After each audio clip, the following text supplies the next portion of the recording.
This episode is brought to you by Mortgage Workflow Partners and the Mastering Encompass series, both for users as well as administrators.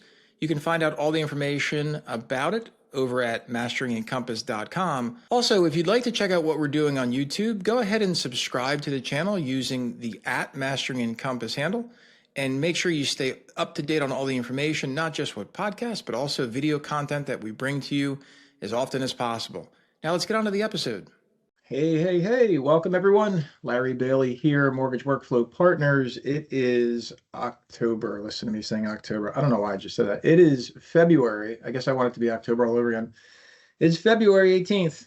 It's a Tuesday. We're here as a community with the Mastering Encompass community. It's 4 p.m. Eastern. We meet every other Tuesday right now because I think just meeting every week was just a lot. We all have a lot of things going on. Today's topic, as we're letting people come in today, is why and when to leverage Encompass Web in all your workflows. So first of all, thanks very much for coming today. I know you've got other things to do. This is a 60-minute workshop. The idea here is to have you get engaged. We have your mic and your video turned off when you come in, just to kind of cut down the background noise. But throughout this presentation today, throughout this workshop today, it's really engaging for you. So to the best of my ability, I'm going to have the chat running. There's also a Q&A option, so ask questions and we will post them. This is being recorded, so be mindful of that, and we will do our best to get the replay up for those that can't make it or couldn't make it or didn't even know about it. We're going to post this replay hopefully within the next 48 hours. So if you want to come back, and if you end up having to leave early or you got here late, you can hit the replay. So today's topic again is why and when to leverage Encompass Web in all of your workflows. I picked this topic because I'm kind of harping on this whole Encompass Web thing. By the way, for everybody that's on here, did you guys see that I created an Encompass Web for sales? I created a course. It's available for free. It's out there in the community. I'll go ahead and share the screen here so you guys can follow along. So if you go to masterengencompass.com, and you go over into the free courses, you'll see this using Encompass Web for sales right there. So if you didn't know about it, you know about it now. And basically, there's 36 folks in there, a bunch of folks who finished it. Love to hear your feedback, Michael, Gabriel, Robbie, and Carrie. And for those that are in the middle of completing it, thank you very much. I created it because I kept, pardon me, hearing about Encompass Web sucking. Like, I kept hearing about Encompass Web just ain't ready. And although up until now, basically 25.1 is going to blow a lot of this out of the water. Side note, if you guys haven't seen the pre-release or the release preview notes, I don't know what they call them, but basically the release notes that are not yet official, they're in the community. I broke them down by section because, on the ICE site, sometimes things get kind of muddled together. They're hard to find.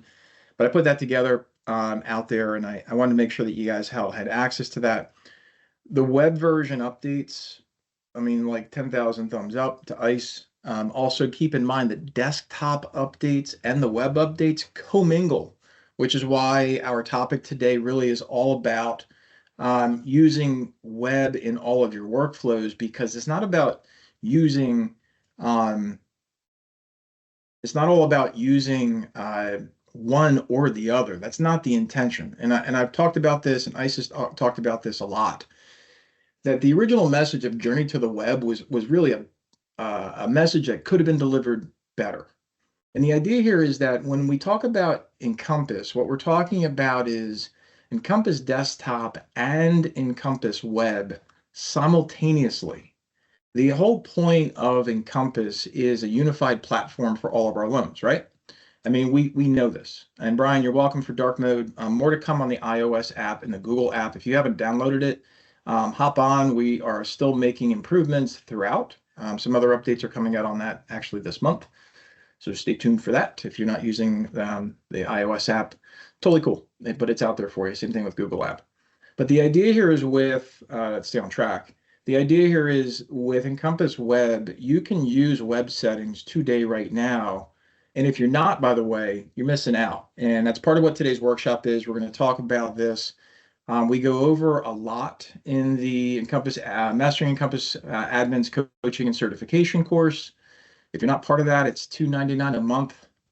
You get not only all the recordings and all that stuff is updated, but you also get weekly live training. We had ours today, Tuesday, and then we have the weekly 30-minute AMA on Fridays. So again, if you're not part of that, um, get part of it.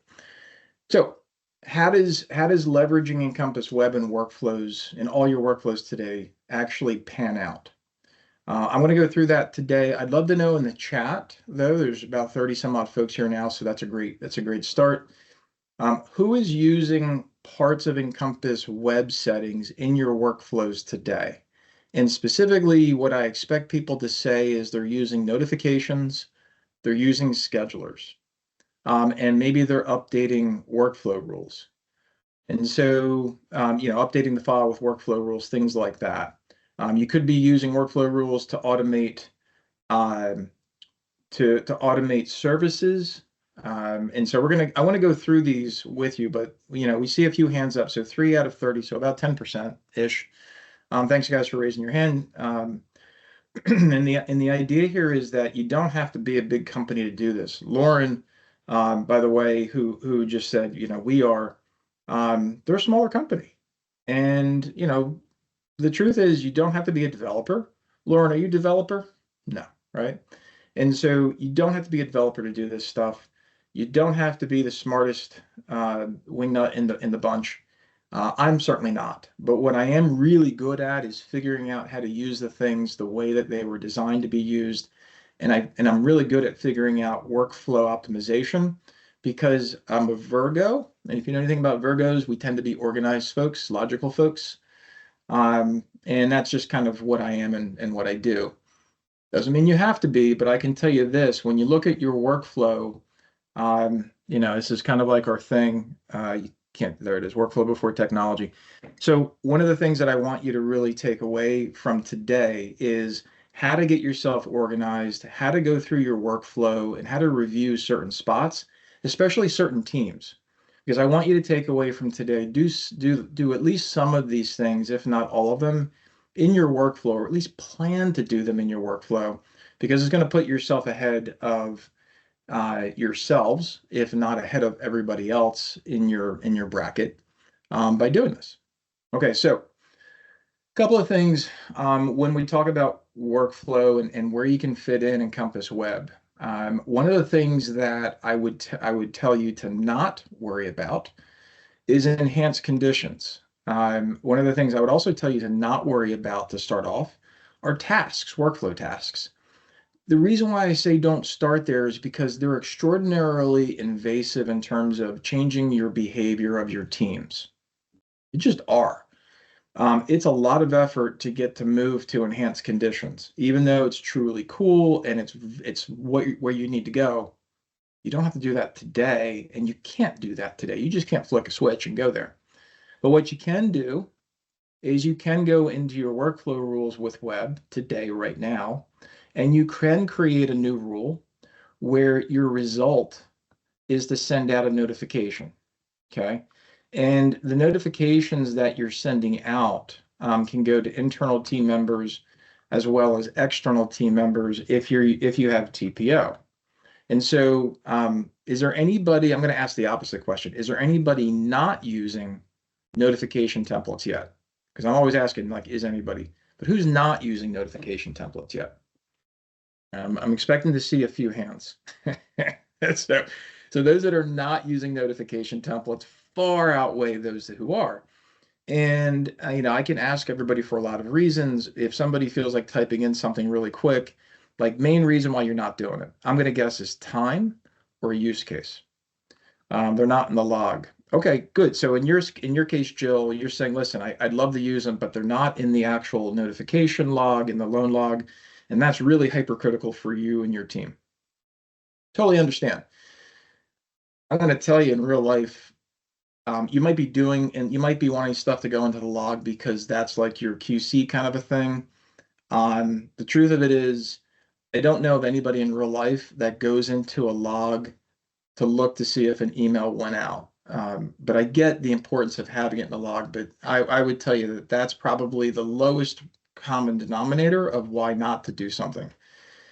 Chris asked me, what's a good use case for one? A great use case for one is to not use field triggers.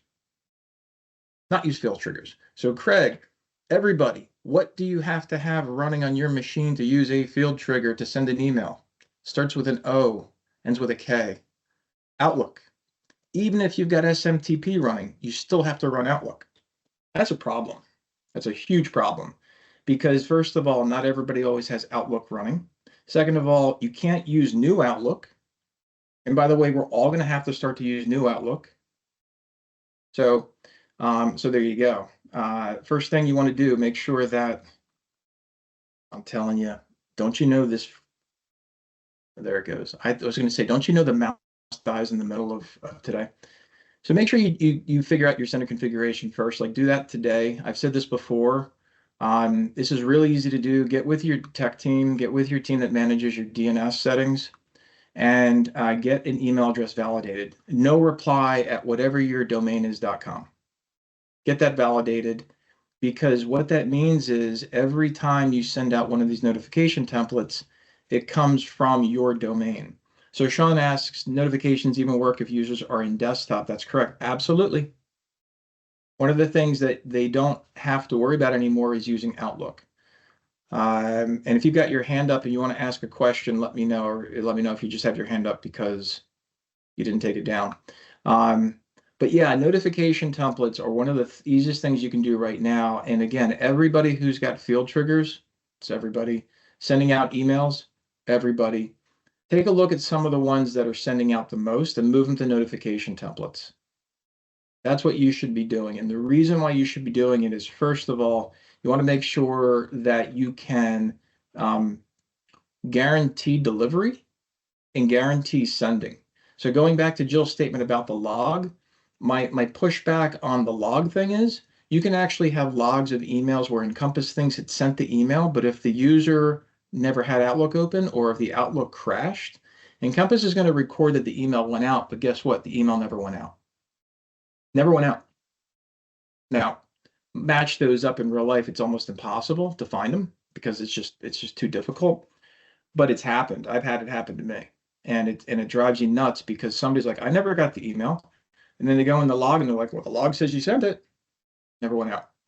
So so Sean says, wow, so an easy lift is just to move all email business rules to notifications. Yes. Yes, Sean. And more importantly, guess what you can do with your workflow rule, Sean? Hey, Sean, do you want to let people know when a document gets updated? You know, like a file gets created or a loan gets created or something else that you can't do reliably, like a file gets attached. Well, you can do that now, and you can do it reliably in here. So if you have like an ACH form, I'm making this up, right? An ACH, a file gets attached to an ACH form.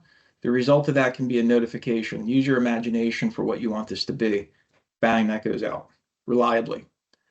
And there's lots of use cases for this, but that's one, Sean, that hopefully I'm motivating you. Kim asks, can you see the emails that went out in the automation audit? Yes. Yes. So it doesn't replace the log. So one of the things, hang on, Sean, I'll get to your question, but to answer Kim's question about the log, what she's talking about is automation audit. So what you'll see is the automation audit of a successful sending notification. If you're looking for if the email went out, I'm going to challenge you as to why you have the email. If the email is to notify somebody to do something, then your result is that they did the thing. If you're really trying to track down, if you want to have like an audit trail, remember this is still your company's mailbox. So you always have one mailbox. And again, this is another reason why this is a better answer. We have one mailbox that sent everything. So if you really want to use it as an audit log for proving an email went out, it's one log. Okay. So Kim says, I'm trying to get rid of most emails. I know. I'm with you. I'm with you, Kim. Getting rid of emails is tough. Sean asks, let's see what Sean asks. Can I add an e-folder document to the email? You can. So if we go over to notification templates, it's a great question. One of the things that you cannot do is add a document here because that's not the point. The point is a notification. So I'm going to talk about this. This is actually something that I posted online on LinkedIn, and I said, hey, sales, everybody start using notification templates um, in the sales process.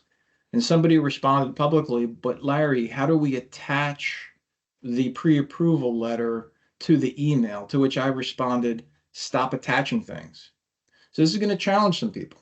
This is going to challenge a lot of people in that my attitude is I don't need to send you an attachment. First of all, you can't, let's all do this. Go to your email and search for something that's inside an attachment. Not going to happen. It's not going to make it. The content you're looking for is in the body of the email. So if the information you're looking for is that important to notify, then you should be including the details in the body of the email, not as an attachment. Now, Carrie adds, some are really attached to emails. That's for sure. 100%. Like I get it. Like notification, email, I've talked about this publicly. I've done time studies with companies where I've done the whole keyboard logging software, and we've tracked 50 to 60% of the person's day is literally staring at their inbox. So they know what to do. Now, to change that behavior takes time, and it takes pressure, and it takes accuracy in terms of improving workflow. It's not necessarily something that you're built to do or even being asked to do. But what I can tell you is that the more times you keep people in their Outlook, the less time they have to look in Encompass. And so if the notification in here were to tell you, hey, there's one more condition, and here's the condition. Again, I don't know what's in your attachment, but you can put that in here, right? When you do an insert field, you can do virtual fields. Now, today, the virtual fields are limited to this kind of stuff. So, it might be not possible to do everything that you want to do today. So maybe you don't move everything over. But the point is you can move some of this over. And notifications, one of the things that I do talk about in terms of what you can do today when you're talking about, leveraging web in all of your workflows. So that's one. And again, keep the conversation coming. If anybody wants me to take off your mute on mic and you want to ask questions, just shoot me a quick note and let me know. I still have a couple of hands up. I'm going to lower your hands just because I can't tell if you have something new to add or not. All right, so Kim says, but we can't automate to borrowers. Okay, so I'm going to talk about this. Great. Thank you for bringing this up, Kim. So a lot of folks are like, but where is the borrower here? Remember ICE's intent? So ICE's intent, although this setting is kind of sucky, ICE's intent in here is to do online status notification, right here, company status online. The reason why this is doing is because I don't have Consumer Connect set up. But if you go here in your system, you'll see an opportunity to notify the borrowers automatically or manually about a status online, okay? And what that does is that drives borrowers to your Consumer Connect site. Now, if you're not using Consumer Connect, if you're using a different platform, whatever. What I want you to think about here in workflow rules is what are you notifying the borrower of? Now, if you want to notify the borrower that you've got a new approval and you want to send that to them, well, now you can do request send documents. So if I go over and I have, let's just say I want to send an approval letter. I pretend this is an approval letter. Well, that's not a good one. See if I can get one for you. Where's a custom approval letter? So I can send the e-folder attachment. So if your workflow is your underwriter updates the e-folder with the approval letter and you want to email that, okay, you can send that to the borrower. Now, what's going to happen, of course, is it's going to be a send files process. So if you guys know anything about send files through the e-folder, you're going to know you're not actually sending the file. This is going to upload the file to your Consumer Connect site, and whether it's widget or standard, non-widget, and the borrower is going to get a notification, and they can log in either on their machine or they can log in their mobile, and they can view the file that you sent them. Okay. So you can do that now. You can request documents also now. So if anybody's got any whether manual or automated processes involved. And that automation right now is, of course, third-party tech. You can unwind that third-party tech if its only purpose is to make document requests. Bad news. If you're not using Consumer Connect, not something that's available to you here, you probably have that through your other software or other provider that you use to automatically request something maybe. But in workflow rules, one of the results is you can both send something and then you can also request something. So let's say I needed to request, again, I'll use bank statement. You can need. So here I'm sending the borrower the approval letter. Think about appraisal. Think about notice of incomplete application. Think about all kinds of stuff. And you can also set up a need. So again, these are things right now that you can do as a result in your workflow with Encompass Web settings for your desktop experience. Sean adds, we automate emailing via appraisal notices to accounting for immediate payment. That's a valid use case for an attachment. No. Sean, correct me if I'm wrong. The appraisal invoice is in the E folder, right? Yes, because that's where it is. Why would you take that attachment out? Now you're going to say because they're not in Encompass. That's why you send it to them, because they're not in Encompass to get the invoice, right? To which I agree with what you're doing with one little pinch. My pinch is if your workflow is to get the invoice to your accounting. I know this is a stretch and it's not going to work for everybody's workflow, but the invoice should also go to your accounting team. And again, I know this is like not a thing and it's probably not going to work for you and your appraisers aren't going to agree, blah, blah, blah. So you might not be able to get around this today, right? Maybe that's down the road, but plenty of accounting teams have this issue. And again, this is where you get into how do you store it in the E folder? Is it a file in the appraisal document? Do you have a document specifically for invoices? Is there one specifically for the appraisal invoice? Like, how does it work? And that's Sean's particular workflow. So I don't have a clean answer for you because it's a little bit messy to get there. But you know, the idea is if there is a workflow for the accounting team to get your invoice, you know, right now you're not going to do that through here. And unless you've got the invoice sitting in its own document waiting for it to go, you're not going to do that either. A good use case for you, Sean, and others like Sean, is use Encompass Web UI.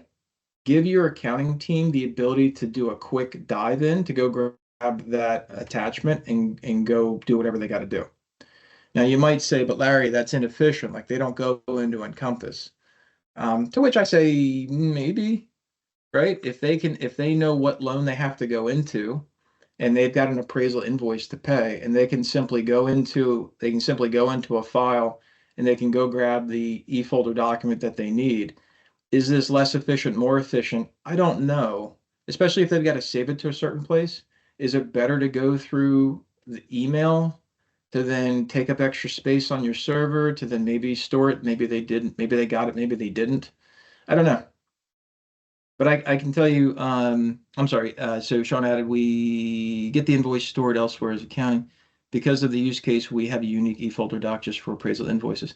Yeah, so what I would do if it were me, Sean, if I was building like my magical perfect place in your company, I would come in and I would set a when that document received the file, if it was me, I would create a workflow task for your accounting team so that your accounting team can come over here into tasks. And when they go into tasks, when they click that, I can create the task workspace and I can have just the e-folder document with that appraisal in there. And they don't actually have to download it anywhere. If they need that invoice because they need to attach it to the check or something, they can print it from there. But honestly, you know, these task workspaces are built to display e-folder documents. And this is actually how I would control that issue because I don't have to email. I don't have to notify the accounting team. The accounting team knows that they've already processed that invoice. I could go on. I know it's different from what you asked, but yeah, we're just talking, right? It's an idea. But this is again when we go through workflow reviews. That's the reason why when we do a full workflow review, we go from leads straight through accounting because I come across this problem a lot where the accounting team is connected but disconnected to the workflow, and a lot of emailing, a lot of extracting, a lot of hustle to go get stuff that's already in one place. They don't need to see any input forms. They just need, and they don't even need to see like the file. They just need a task. And I know I didn't talk, I was kind of staying away from this topic because it is hard to do workflow tasks, but I am going to come back to this. The sales team, the LO team, and the LOA team and the processing team on workflow tasks that again, you can introduce today and there will be value. I promise you. All right, so Kim says, sounds like the question of where the inefficiency is, the Encompass user sending it to accounting or accounting going into the invoice. Yeah, Kim, that's a good question. It's one to be explored for sure. Craig asks, I tried to get my loan ops to the e-folder review docs for onboarding. That did not go well because they don't need Encompass. Um, yeah, I don't know. If they're loan ops, I don't know why they don't need Encompass. It's a good one. Have to understand that one better, Craig.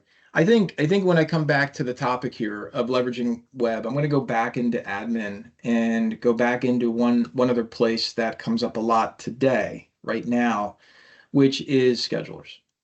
All right. Again, show of hands, there's 45 of us in here. Who is not using schedulers in web settings for their workflow today? Who's not? Give me a raise of hands. I'm expecting that to hit at least 43. So I got 10 and counting. It's going up and up. 12. All right. All right. You guys hit me. Jill had a problem with scheduler. Jill, if you can succinctly give me what the problem is, I'll be glad to read it and talk about it. Um, so let's see, where did I go? Craig says they required me to create a custom doc to pull all the fields. Yeah, that's your accounting team. They required all that stuff. Um, Yeah, okay, that's cool. So then you have to email them the doc, right, Craig? Because they don't do Encompass.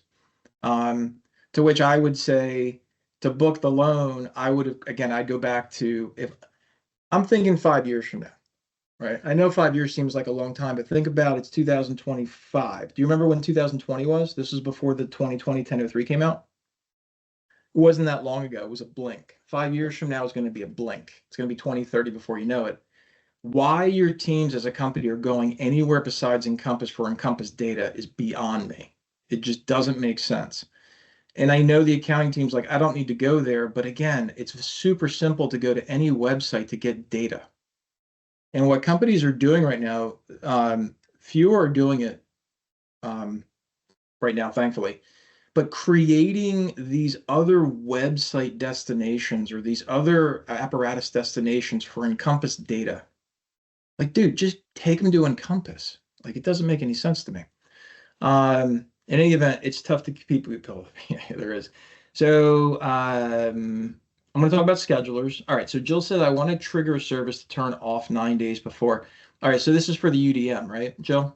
Undisclosed debt monitoring. You want to turn that off kind of thing, I'm guessing? Yeah. So let's talk about schedulers and let's talk about activating them and possibly deactivating them and how to use schedulers. Gang, we've been using schedulers. I want you to think about a schedule. I don't have one on my desk, but I want you to think about a scheduler like an alarm clock. Okay, we all have them on our phones, right? That's how I woke up this morning for kickboxing with 5 minutes to spare. If you don't set your alarm, i.e. scheduler, is it going to work? The quick answer is no, of course not, Larry. That's so crazy. But you won't believe how many people think that just by activating a scheduler, they think it's on. It's not. This is simply the alarm clock physical, the object. To turn it on, we have to use workflow rules. Okay, so start scheduler right here. So if you know that the only way a scheduler starts, so in this case, 3143 gets modified any change, the result is we're going to start the scheduler for 2 days before initial disclosures are due. What the heck does that do? 2 days before scheduler is due, what that scheduler does is 2 days before 3143, that's the due date, at 8 a.m., and this was set to Eastern. So if we use this methodology, what we've said is to Encompass, I want you to start the alarm clock for me when 3143 is modified, and 2 days before at 8 a.m. Eastern, that's what's going to start. Okay, we all get it, right? Wait, what is it? Works great as long as the estimated date doesn't change. Estimated closing date. Oh, well, estimated closing date's a whole different problem. And if I have time, I'll talk about that. So what do we do when the alarm clock goes off? So 2 days before, right, notification, we send out we start the scheduler. What do we do when the scheduler ends? That's what's important here, gang. So if we go with a scheduler ending and we pick that 2 days before initial disclosures due, we know that moment is 2 days before 3143 at 8 a.m. Eastern, right? If you're with me, if you're listening, you're with me. And the idea here is the result is one of a couple of things. Maybe your result is sending out those disclosures automatically as they are. Maybe your result is to send out a notification to multiple people. Maybe you need to send out multiple notifications because you can add up to 5 here. So the idea of a scheduler is how many times do we have stuff in our pipeline views and dashboards that said that where you're watching, whether you're watching before something happens, like the lock expiration date, or you're watching after something happens, like the application date, and you're waiting to see the disclosures were sent, or the disclosures were sent, but they're not yet returned. Guys, we're always watching time. This gives you a chance to stop watching time and actually document the process of what you're watching and turn it into action via workflow rules. And when you turn it into action for when a scheduler gets completed, your results can be all kinds of things. So 7 days before estimated closing, guys, give me some ideas. What do you want to do 7 days before estimated closing? Go.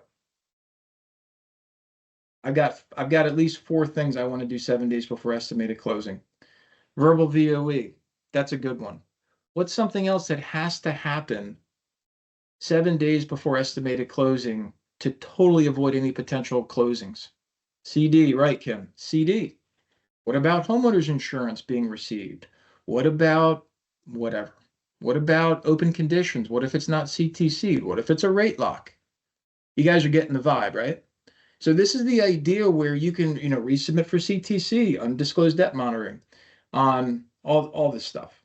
You guys are getting the notion here. And so when I'm going through and I'm trying to help educate folks of what you can use in web today, the scheduler is one of the most impactful parts of the workflow review, because what's happening is you can walk around your team virtually or in person and see how many times people are doing something in writing.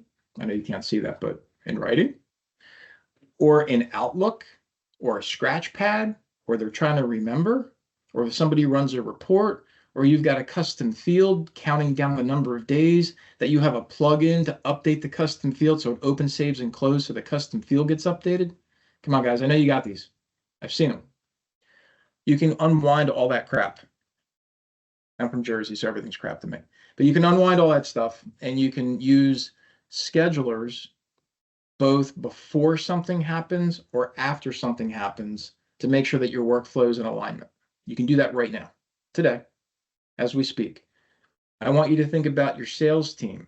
What about a sales team that's got a borrower that was created, but no credit was run yet? How long before you give them a workflow task to remind them to call them? How about for processors to call every number of days, right? Lauren and Deborah, I'm lowering your hand again. If you don't mean, if you want to ask a question, let me re-raise your hand and let me know. I'll look for you in chat. So guys, hopefully this is making sense. for how schedulers can help you today. And the scheduler has to be started. Okay. Now, going back to Jill's question that she brought up earlier with regards to a scheduler being turned off, or a service not running under certain circumstances. Well, you have to then know how to end a scheduler or cancel a scheduler. So if we go back to workflow rules, our results tab, you go down here, you can come over here and cancel a scheduler. So Jill, you have to know what you want to cancel, and you have to know why do you want to cancel it. Because if the results of I'm going to talk about the estimated closing date. Again, that's a really unique problem, and I'm going to talk about that in 1 second. I just want to explain this concept. If you know that at the end of 2 days before initial disclosure due, you want to send out a task or you want to send out an email, but you don't want that to happen if before 2 days is up, the disclosures were actually sent, right? Just put it in your conditions that 3143 is no longer empty. So you can come in here and just pop in 3143, right? If I could type. And what you can do is you can apply that. You can make sure that that's a non-empty field. Sorry, empty field, pardon me, empty field. So this way, the results, if the triggering event is a scheduler got completed, and we picked the 2 days before, and this is only going to go past the conditions tab if that 3143 is still empty, to give you the result of delete, to give you the result of sending the notification or sending out disclosures. You don't have to cancel that scheduler. Just let it go. Because when it finishes, it's going to hit this anyway. Now, for the pruists out there, you're going to say, but Larry, that's extraordinarily inefficient. Imagine 5 years from now, you're going to have all this stuff running and it doesn't really need to run. To which I say, yeah, you're right. You're absolutely right. To which I'm going to say, I don't really care, because I'm more worried about things not working when they should than things running when they don't need to be at this point in time. This is brand new tech. We don't know if this is going to be, how it's going to change and how are we going to use it. I'm looking for the least complicated way to manage success. And this is the way that I found to do it. All right, so Brady, I'm going to talk to your question in a second. I'm going to go back to Jill because I've kind of skirted it for a couple of times. Jill's question about the estimated closing date changing is actually something that is, it's hard to manage. And I'll explain this scenario that Jill's talking about with a different example. So we recently had a client who wanted to send out a notification and assign a task for verbal VOE and an updated debt monitoring report 10 days prior to estimated closing date. And what I pointed out to the client is we can do that, no problem. Today's the 18th of February, right? And if the day of closing is the 29th of February, which I don't think exists this month, but let's just say it's the 1st of March. It's beyond 10 days, so it's going to happen tomorrow. But what if the team member changes the estimated closing date today to February 23rd? What you're going to get in your automation audit, you're going to get a ton of fails, because Encompass can't calculate 10 days less than 10. It's going to fail because it's going to see that the triggering event was the field value got modified for the estimated closing date. And the result was to then run the notification and to create a task, but it can't, because the difference between the estimated closing date and today is less than 10 days, and it can't do it, and it's going to fail. So the problem with fields that modify, where you're using them to count, you have to be very cognizant of what if that field changes to be less than what you've used to configure your result. So Jill, for you, your answer is a layer. And so what I proposed to the client was to say, listen, we've got a best practice use case where we want to make sure that this task and this notification are done. But we also want to make sure that the milestone can't get finished until that task is finished and there's an updated file in that document. And this one condition's cleared. So this way, when the automation audit fails, because it will, somebody's going to do that. They're going to change. They're going to go from greater than 10 days before estimated closing to less than 10 days before estimated closing in a single move. And it's going to break all of our plans. Come up with a layer to account for that. Plan for it. So Jill, that's what I would put back to you. Thanks for being patient for that answer. So you don't have to cancel and restart it. It just dies. Now, if you want to go through and you want to layer your process so that it's at 10, it's at 9, it's at 8, it's at 7, at 6, at 5, at 4, whatever, you could. I certainly wouldn't recommend that because that's just incredibly hard to manage and maintenance. But it theoretically could be done. I would just make sure that when you're looking at using something like an estimated closing date to manage how your services or notifications are done, that you come up with a different plan to make sure that stuff is done if your workflow rule gets subverted. All right, so Craig says, can trigger emails and notifications run side by side for testing new schedule can field trigger emails? Yeah, of course, Craig. Yeah, you just have to make sure Outlook's running, right? And so 100% yes, they're independent, mutually exclusive objects, so they can both fire whatever. Go do it. Create new schedule and test. Yeah. Whatever what Craig just said in the chat, do it. Test it out. Let us know. I want to hear if you were successful or fail. Let us know in the community. Pretty please. Jill says they are manually deactivating when it changes. Just wanted to try and avoid the manual work. Yeah,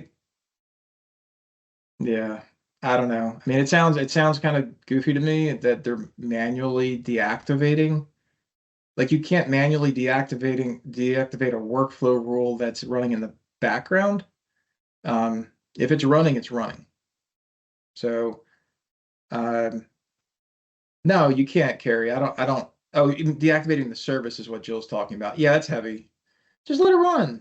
Just again, remember if we change the date before the 10 days, like the example I gave, it's just going to fail. So now you have to plan for what are they going to do, and that's why I use the milestone requirement as a limiter, making sure that they can't get to closing without that stuff in case they move the estimated closing to be less than 10 days because they want to. Go for it, business. You do your thing. I'll make sure that you can't hurt yourself as bad as you could if I wasn't here. How's that? All right, gang, we're in our final stretch here. Luba asks, with service orders, is there a way to say if already ordered, don't order again? Okay, Luba, great question. What exists in a loan file to know that the service order was retrieved or finished, right? And so an attachment, right? And so you come back to here and you could say, well, I triggered it. Well, now I'm going to say condition editor, and I'm going to come in here. Remember that you have virtual fields. Remember that you have documents received. So I don't know what you're talking about, but let's pretend it's the appraisal, right? So if the appraisal date is no longer empty, boom. Sean gives another one.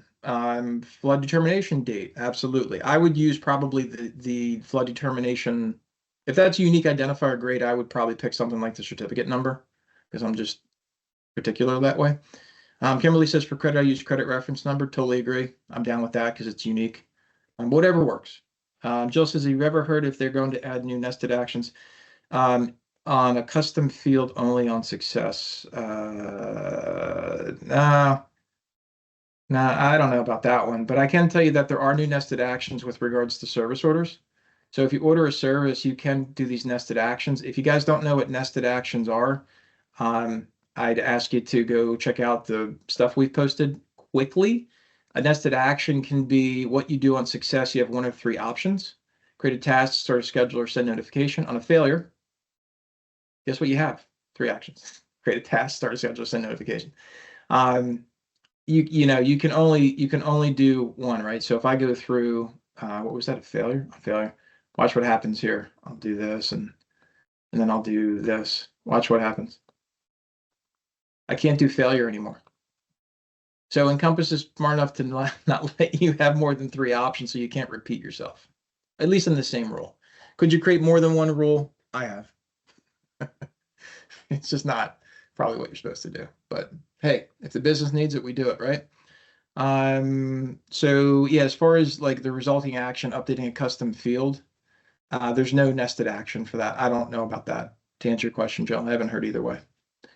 What would be the use case, Joe? Why would you want a nested action for a custom field updating? Because if a custom field got updated, why wouldn't you just do a different rule to do something else? I don't know. Okay, so let's talk about some other things that you can do today when to leverage Encompass Web into all of your workflows. I kind of danced around this topic because I know creating workflow tasks is hard to do for like global changes. I do want to throw some things at you really quickly though. And one of them is to show your teams. By the way, did anybody do this? I think I brought this up maybe last week or something. But did you show your teams what a task pipeline looks like, and it's actually tied into the loan file, and they can add comments in here, and they can copy the loan number to go open it up in desktop? Did you guys do that yet? Because I'm telling you right now, if you show your folks who are chasing things, who are adding reminders in their CRM or adding reminders in their Outlook or adding reminders on their paper, if you show them this, they're going to be intrigued. You do not have to make this complicated. You can create something as simple as if you go into admin and you go into task workspaces, right? You got to create a task workspace. By the way, I clicked on this because subconsciously I wanted to remind you, make sure you go to global settings before you go do anything else. Because if you don't do this, it's going to look really weird in your desktop as well as in your web. So activate these. My attitude is always transition to in process during task assignment. Some people do it manual. I'm okay with that, but then people have to remember to say they're working on it. So, and then pick your calendar choice. Anyway, your task workspaces. Remember, this is what defines how the task sits in web. So if you're not using web, you don't technically need a workspace. You can just do a task template. But if you, at the very least, what I always encourage is create one that's blank and just show people what it can do. So instead of them adding a quick task to something else as a reminder, do this, show them how it works in desktop. It's really simple to get to in desktop. And then when you do that, then what you do is after they're using it, then you say, hey, how's your task pipeline coming? And they can come to this, they can throw it on one of their monitors, and they can see everything that they have to do today or what's upcoming. And then they can see everything that they have to do that's overdue, especially if somebody assigns something to them and they don't want to forget. So I'm going to go the normal way now. Is anybody using this in real life? Anybody at all? So it's kind of like a dashboard. Luba asks. Luba, I'm gonna interpret it a different way. It's kind of like everybody's to-do list. So every salesperson, loan officer assistant, loan processor, and post closer has a file to-do list. They've got to do something. They requested something from someone, they ordered something from somewhere, they're waiting for something to come back from someone else. That's what this allows you to do. It allows you to actually track everything that's open. And it's so Sean asks, is this unique to specific personas? Yes, you can turn on and turn off workflow tasks at the persona level. Yes, you can. Whether or not they can get to Encompass Web is going to also be at the persona level, right? You have to, on the access tab of the persona, you have to either select the button or not. And Kim says, could this replace the dreaded alerts? Yes. If your alert is to track the outstanding unreceived thing, 1,000% yes, Kim. I hadn't thought about it that way, but yes, if you have alerts tracking something overdue, you can do it right here. It's so simple. And look what happens. If something is overdue, you can come in here and make a note like, hey, I called them already. Like they said they're going to get it to me tomorrow. If they want to update this, if you don't want them going to web to update that, copy the loan number and open it up in desktop. Sean asked, I meant, can each task be specific to a particular persona? Like who can you assign it to? I'm with you. So when you go into the task itself, I don't want to do that because that's a waste. Let's just do this. You can go ahead and assign it to a role, a user group, or they can assign it to themselves. Okay. So yeah, Kim adds alerts are great until somebody else has to cover. Yeah. Or somebody else goes into a loan, they're like, what's going on? What was requested? You don't need notes anymore. The other thing too that's underutilized because I think it's not really talked about a lot is subtasks. Guys, here's a task that somebody has to do, review title. I just went through this today because we're helping a company move to enhanced conditions, and we were discussing the differences between workflow tasks and conditions. And, believe it or not, they're actually really, really close to each other if you put it under the microscope. But where conditions are completely different from workflow tasks is the ability for subtasks, for you to define what has to be done in order to finish the main thing that needs to be finished. And what's super nice is you can actually keep going on a subtask and create additional subtasks as needed before you finish the whole thing. So again, if you've got a checklist, anybody have a checklist? Anybody at all? You have a checklist and you want to move them away from checklists, you can use workflow tasks to replace that, and you can create methods to give them a dynamic checklist based upon what it is that they're supposed to do in that file, by loan type, by purpose, by whatever, loan product, whatever.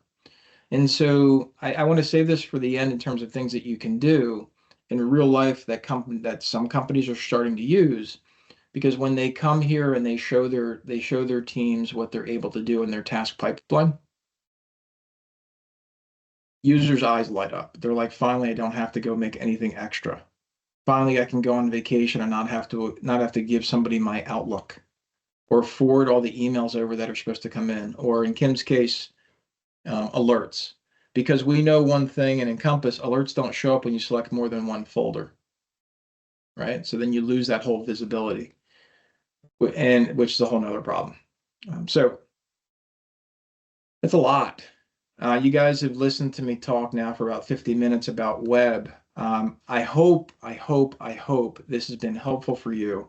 And I want you to, again, take away notification templates. Please don't forget, work on your sender configuration first. Do this first. If you haven't done this yet, you got to do this first so that the emails don't come. Because if you don't do this, the emails are going to go out. They're going to be received from no-reply mortgage tech at ice.com, which is a crazy domain, crazy email. And so once you do this, then go through there. I didn't talk about categories because, if you want to learn more about that stuff, I have a whole web class, or if you have questions, just let me know. Kim adds, alerts in the conversation log can't be seen by anyone but the person assigning the file. Yeah, which sucks. Oh, yeah. So you're doing, oh my God. All right, Kim. So you're doing conversation log and then you're alerting like the loan processor or blah, blah, blah at a certain time. Yeah, it sucks. Use workflow tasks. Sean says, what is a good generic email to set up for notification templates? No reply at seanfoot.com. Yeah, no reply at your domain. Jill says, can we program which email it comes from? You're going to, so if you have more than one in here, I haven't seen it work, although I do know there is talk of designing where you can select the sender based upon the actual notification template, but I haven't seen that come to fruition yet. Yeah, if you have two companies in one instance, that's a problem. Right? That's a you kind of problem. You probably want to talk to ICE about that and see what they recommend, Jill. I don't have a good answer for you. Sean asked, can a task be cleared directly from the task list screen? You mean up in the pipeline, Sean? I don't think so. No, you can now. I lied. Hang on. You mean disposition, right? You want to update the disposition? You can update the status right here. Completed. Shazam. Boom. Done. Yeah. This was brand new. This was in 24.3. The ability to update priority was in 24.3. I think that was it. And the copy button was 24.3. That was new. So check it out. Any questions before we split? Anything at all? Anybody want me to walk through anything? Anybody going to use this, or has this been like a way to get away from what you normally do during the day? Hopefully this has been useful. It's next week we're going to talk about breaking the endless cycle of not having enough time to get projects started and finished. Cool. So everybody thought this was helpful. That's awesome. That's cool. And by the way, while I have you as a captive audience, Mastering Encompass, the new community, the format, the usage, did we do okay? Are we doing good? Are you able to find stuff like the search feature? All this works, the notifications, is everything cool? Luba loves it. Luba's easy to impress, though. I'm kidding, Luba. Easier to find stuff, right, Kelly? Yeah. I'm super excited that this is the case. I do want, again, I don't know who knows this, but if you go into search, and you search for things, if there's a obviously don't do this, right? Big deal. But if you go back and search, let me try that again. I don't know if you guys saw me do the post, but I did. I'll just do field because I can't think of anything else on the spot. But it'll actually go through in the videos. And so, like in here, this is text, so I know it's me talking. So when you go show transcript, you can hit this little button, and you can do fields, and it'll actually bring you to the spot in the video, which I just think it's super cool. But I'm a geek like that, so I just like to find stuff very easily, and hopefully it's helpful for you. If you guys have any ideas, things that you want me to figure out how to do on here or make things less complicated or more complicated, let me know. All right. For those going to the ice show, if you can stay for the wrap up, there are still 7 open seats. I know it says 750, but there's a discount code. There's a couple out there for $250 off, so it's still $500. Full day of workshops. I posted out the agenda, but it's if you guys didn't see it, oh shoot, I probably put it down here. Forget where I put it. This right here, this is the agenda for the day. So it starts at 9, and we're going through all this jazz all day. Like it's a full day of learning. So if you want to participate, I'm going to do my best to record this sucker to make it available to those who can't make it to ICE, as well as who can't make it to the wrap up, to make it available for you. No guarantees, but it's and I'm passionate about getting this stuff into your hands. So thanks for wanting it. That's all I got. I don't see any more questions coming through. Amy says, I like to start projects. It's the finishing part that's difficult. It's because you're trying to do too much at once, Amy. Smaller projects, you'll finish more. I promise. You guys have a great rest of your day. Thank you very much. Enjoy. Get out of here. Bye. See you in 2 weeks. Bye now.